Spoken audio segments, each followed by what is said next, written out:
Pourquoi croyons-nous à nos peurs? J'adore cette question. Parce que nous croyons à notre mental. Parce que nous sommes totalement identifiés à notre mental. Nous sommes totalement identifiés à notre corps émotionnel affecté. Et nous sommes totalement identifiés à notre corps physique. C'est-à-dire que d'une certaine façon, et je devrais ajouter, et nous sommes totalement identifiés à notre ego, bien sûr. C'est-à-dire, nous croyons que nous sommes moi, je. D'accord? Voilà. La réponse, elle est là. Nous sommes totalement identifiés à notre moi, nous sommes identifiés à notre mental, nous sommes identifiés à nos émotions affectées, nous sommes identifiés à notre corps de chair, à notre corps physique. Nous y sommes tellement identifiés que nous croyons que nous sommes notre corps physique, nous croyons que nous sommes notre mental, nous croyons que nous sommes nos émotions affectées et nous croyons que nous sommes un moi.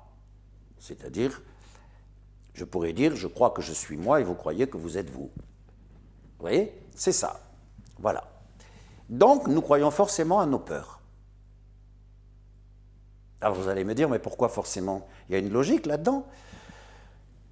Je ne sais pas si on peut parler de logique, mais il y a certains faits intéressants qui peuvent nous aider à comprendre ça. La première chose qui est importante, c'est que vous sachiez que votre ego, le corps constitutif de votre ego, c'est la peur. Et cette peur, elle agite sans cesse ce qu'on appelle le corps émotionnel affecté.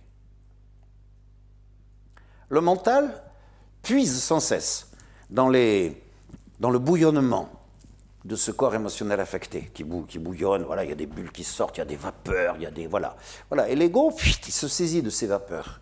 On pourrait presque dire, voilà, il s'enivre un peu avec ça, et il rentre dans un processus que je vais appeler le processus d'interprétation des émotions affectées, des émotions négatives, des émotions de peur, des émotions de colère, des émotions de jalousie, etc., de rivalité, voilà. Donc, ce faisant, il vous propulse dans un scénario qui est un scénario catastrophe, évidemment, surtout si c'est un scénario de peur, qui va gonfler l'activité et le bouillonnement des émotions affectées. Là, vous comprenez bien qu'on est en train de rentrer dans un processus, je dirais, qui est infernal. Parce que le mental se saisit d'une émotion affectée, il rentre dans le processus d'interprétation de l'émotion affectée, donc il la rend encore plus présente, encore plus prégnante, encore plus terrifiante, ce qui fait que le corps émotionnel affecté s'agite de plus en plus, et ainsi de suite, ainsi de suite. Bon, on pourrait parler là d'une mécanique de la constitution du noyau paranoïaque. D'accord? Alors, bien évidemment, le mental produit ces scénarios, et comme nous croyons à notre corps physique, et nous croyons que nous sommes notre corps physique, comme nous croyons que nous sommes moi, comme nous croyons à notre mental, et comme nous croyons à nos émotions affectées, parce que ce sont mes émotions, j'éprouve ces émotions me constituent. Voilà, je crois à tout cela. Je suis identifié à tout cela, ok? Il est évident donc que je vais m'identifier à tous les scénarios proposés par mon mental. Alors ça, c'est assez catastrophique parce que finalement, vous vivez sans cesse dans la projection d'un imaginaire mental. Vous vivez sans cesse dans un scénario. Nous vivons sans cesse dans un scénario. Mais nous y vivons à tel point que c'est un peu comme...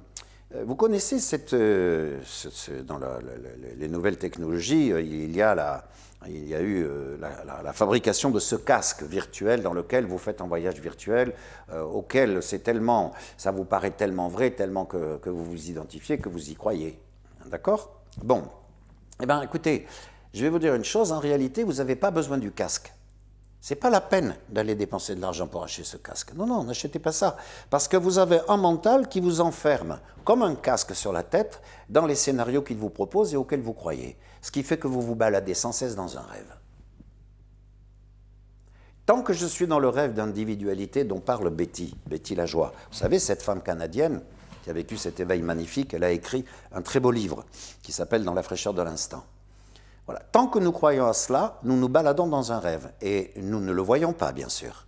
Mais ce que nous ne voyons pas, en réalité, c'est que nous ne voyons que ce que nous projetons à l'extérieur de nous, c'est-à-dire nos propres scénarios, nos propres peurs, nos propres angoisses, nos propres émotions, les inquiétudes qu'on a sur notre corps. On se balade même avec, comment dire, une vision de nous-mêmes physique dont on ne s'est jamais posé la question si quelqu'un nous voyait de la même façon, si les autres à l'extérieur nous voyaient de la même façon. Non, non, non, non. Voilà. Donc on se balade, on s'habille, on est coquet, voilà, parce qu'on pense que voilà, comme ça on est plus beau, etc. C'est incroyable. Mais on ne voit que ça. Et tout ça, ce ne sont que des projections. Les projections de notre mental constituent le monde dans lequel nous vivons. Ou plus exactement, constituent le monde dans lequel nous croyons vivre. Sortir de là, c'est vraiment rentrer dans un très gros travail. Alors, il y a un travail psychologique à faire, bien sûr, hein, parce qu'il y a beaucoup de souffrance là-dedans, il y a beaucoup de risques de souffrance en tout cas. Bon. Et commencer à se libérer un petit peu, à se décoller un petit peu de toutes ces imaginations et de toutes ces projections, de toutes ces identifications. L'ego, d'ailleurs, fonctionne selon un système binaire qui est extrêmement simple. Hein. Projection, identification, projection, identification, projection, identification. Et sur le plan émotionnel, il fonctionne aussi selon un système binaire extrêmement simple, menace, peur, menace, peur, menace, peur. La principale menace, c'est la culpabilité. OK ? Et le sentiment de culpabilité, bien évidemment, nourrit le mental qui s'affole et qui construit des tas de scénarios. Bon, donc, effectivement, un travail psychologique peut nous aider à commencer à décoller de tout ça, à commencer à se rendre compte un petit peu de tous ces mécanismes, de voir un petit peu comment ça fonctionne, se désidentifier, donc commencer à s'apaiser un petit peu et essayer de regarder le monde en ayant écarté un petit peu le casque pour commencer à découvrir le monde dans notre point de vue, je pourrais dire dans notre promontoire. OK ? Ensuite, bien évidemment, il y a le cheminement spirituel, il y a l'ouverture spirituelle qui va nous amener peu à peu à nous rendre compte que nous ne sommes pas du tout ce que nous avons cru. Nous ne sommes pas du tout ce que l'on a dit de nous. Nous ne sommes pas du tout ce qu'on nous a raconté quand on était des petits-enfants. Voilà. Rappelez-vous de cette phrase de Jésus qui disait « La mère qui m'a enfanté n'est pas la mère qui m'a donné la vie ». Ça va très très loin, parce que nous ne nous résumons pas à être l'enfant de nos parents biologiques. Non. Je dirais nos parents biologiques, c'est une rencontre entre un homme et une femme qui, quelque part, a produit, par l'acte de la procréation, je dirais, la poursuite de l'aventure humaine. OK ? Mais notre véritable père et notre véritable mère, c'est une toute autre histoire. Nous ne sommes donc pas, contrairement à ce que nous croyons, les enfants de nos parents biologiques, à proprement parler, spirituellement, et nous ne sommes pas non plus ni notre mental, ni notre ego, ni notre corps physique, ni notre corps émotionnel affecté. Bon. Tout le chemin d'un être humain, c'est effectivement de sortir de cette illusion.